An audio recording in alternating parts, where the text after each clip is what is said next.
This would be for Nabil. Can you explain with logic and a rational way the concept of the Trinity? Yes. Great. Next question.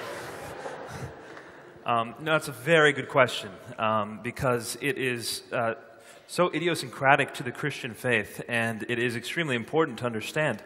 When I first wrestled with the Trinity, I found it to be very difficult. In fact, I was taught that the Trinity was veiled polytheism.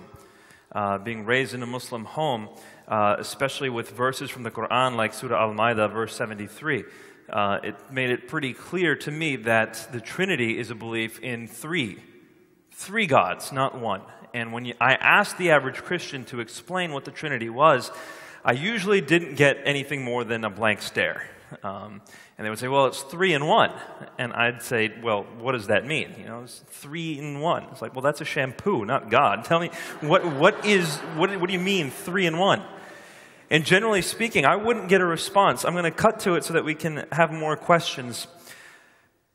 It's important to be able to articulate the doctrine of the Trinity if you believe in it. If you believe in it, be able to articulate it. Otherwise, you don't really know what you believe in, and you don't actually believe it. You want to believe it, but you don't know what it is. So be able to articulate the doctrine of the Trinity. The doctrine of the Trinity is the belief that God is one in being and 3 in person. 1 in being and 3 in person. So right off the bat, it's not a contradiction. Because if I were to say it's 1 in being and 3 in being, that is a contradiction. It's 1 in being and 3 in person. So what's the difference between a being and a person? A being is that quality or that essence or that substance, whatever you want to call it. A being is that which makes you what you are. And a person is that quality or that essence that makes you whom you are.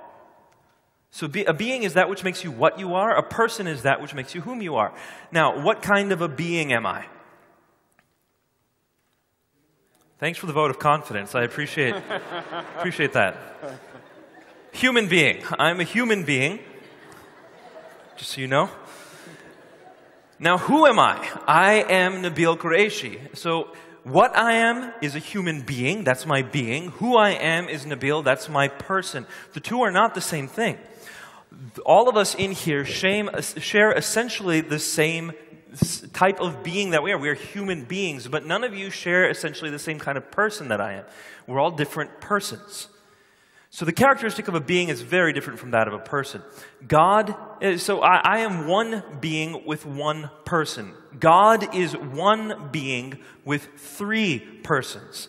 Father, Son, and Spirit. Is there anything like that on this earth? No. But does that mean God cannot be one being in 3 persons? Absolutely. It means he can be that if that's what he is. There's no way we can know these deeper things about God apart from revelation.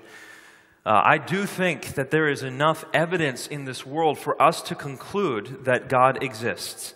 I think it is the most rational conclusion. It's the most, it covers the most data. It makes the most sense. It fulfills, I think, the criterion of Occam's razor. I think it works. But how much can we know about God after that point? I think revelation is necessary to know the deeper things about God, and this is one of them, that God is 3 in 1. Tied in with this concept then of Trinity is also the idea of the persons of God. What does it mean for Jesus to be the Son of God? What does it mean for God the Father to be the Father? These are different roles in the Trinity, and oftentimes people see the term Son and then impute inferiority to the Son. In a sense, that's accurate to do. So let me put together some Bible verses for you, because especially when I debate Muslims or dialogue with them, these issues come to the fore, as they did with me when I was a Muslim. Some people will say that Jesus says things like in the Gospel of John, he says, the Father is greater than I. How is it possible that Jesus is God when he says, the Father is greater than I? And I would answer that question by saying, in our organization, Uncle Ravi Zacharias, he is the CEO of the organization. He is greater than I am. I'm at the bottom of the totem pole, he's at the top. And right now I'm earning brownie points. So he is greater than I am, but he is a human, just as I am. So his being is essentially equal to mine. He's a human being, I'm a human being, we're equal in that sense, but his role is greater than mine, and I'm inferior in that sense. So when Jesus says the Father is greater than I, the being is equal, the role is different. And this is how the Trinity all comes into focus when we start reading the Scripture. One last thing I want to close with is some people will say to me, but Nabil, the Trinity is not present in the Old Testament. This is something new that Christians came up with. I don't think so. I think when you start reading the Old Testament a bit more carefully, now through the lens of clarity that we have from the New Testament, you start seeing it in the Old Testament. And people might say, where? Where did we start seeing the Trinity in the Old Testament? I see it in the first verse of the first chapter of the first book of the Bible. Genesis chapter 1, verse 1. It says, in the beginning, God created the heavens and the earth. Well, let's take that back into the Hebrew. It says, Elohim created. Elohim is the plural of God. It's gods. In the beginning, gods. But then the word created treats that word as if it's singular. In the beginning, gods created, as if it were singular. So right there at the very beginning of the Old Testament, you have plurality and singularity in the Godhead. You see it again in the very same chapter where it says, we. God refers to himself as we, plurally. How can God refer to himself plurally? And some people say, well, you know, the Queen of England does that. The plural of majesty was not used in Hebrew at that time. It was not convention.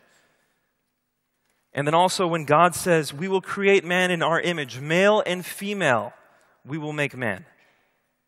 Male and female, in his image, and then it goes to plurality once again. Multiple times plurality in the Godhead. I'll end by saying this.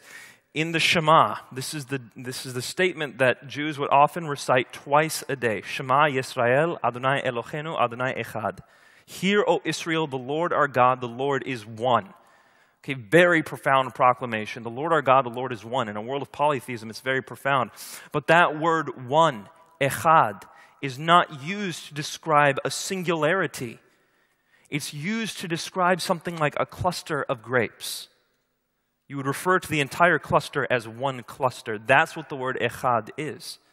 So even in the Shema, we have shades of the Trinity. It's just clarified through the person of Jesus, and it explains so much of what happens in the gospel. And I think, there's a lot more we could discuss here, but I think it's one of the most beautiful teachings about the depth of God's character and how he is unlike anything in this universe.